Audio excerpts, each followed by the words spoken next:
মাংসটা দারুণ রান্না হয়েছে। কে রান্না করেছে গো? তোমার বোন। বৌদি সব কাপড় ধুয়ে দিয়েছি, তোমাদের তো খাওয়া হয়ে গেছে, আমি দুটো শুধু ভাত বেড়ে জল ঢেলে খাবো।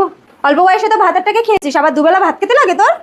নকশা, বোনের স্বামী মারা গেছে বলে তুমি সবসময় কমন করে বলো কেন? বোনকে কিছু বললে খুব গায়ে লাগছে দেখছি, তাহলে তুমি বোনকে নিয়ে থাকো, আমি চলে যাচ্ছি। নকশা, তুমি আমাকে চোখ দেখাচ্ছ? আমাকে?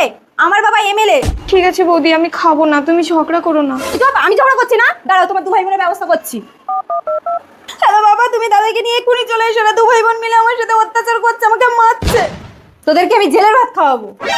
নকশা, বাবা তুমি এসছো, এরা দু ভাই বোন মিলে আমাকে শুধু মারে, আর ওই মেয়েটা আমাকে দিয়ে সব কাজ করায়, আমাকে খেতেও দেয় না, আর ওর দাদাকে নিয়ে সবসময় ঘরে দরজা বন্ধ করে শুয়ে থাকে। বৌদি দেখেছো বাবা, আমি বলেছি বলে আমাকে চোখ রাঙাচ্ছে। নকশা, তুই বাড়ি চল, এরকম একটা নোংরা লোকের সাথে তোকে ঘর করতে হবে না। বাবা, তুমি পুলিশ ডাকো। তুই চুপ করো দুটো। কি হয়েছে গো জামাই?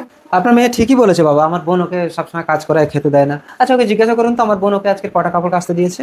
4টে না 6টা। 4টে কি 6টা? এবার আপনি নিজে গিয়ে দেখে আসুন। 6টাই শাড়ি, কিন্তু শাড়িগুলো আমার মেয়ের, ওগুলো আমি বিয়েতে দিয়েছিলাম। তাহলে বুঝতেই পারছেন কার কাপড় কে ধুয়েছে।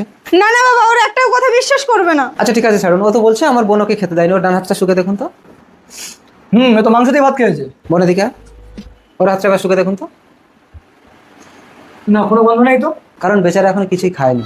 আর আমার বোনের সাথে ও যে সম্পর্কের কথাটা বললো, তার প্রমাণ আপনি যদি চান তার আগে আমাকে একটু বিষ এনে দিন।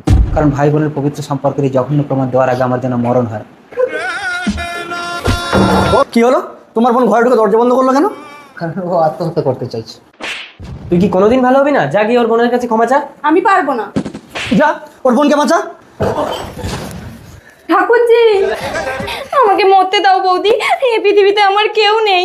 তোমার যদি কোনো আপত্তি না থাকে তাহলে আমি তোমাকে বিয়ে করতে পারি। রুদ্র, আমি তোর মতো ছেলেকে বিয়ে করবি তোরে? তাহলে আজ থেকে তুমি আমার বৌদি।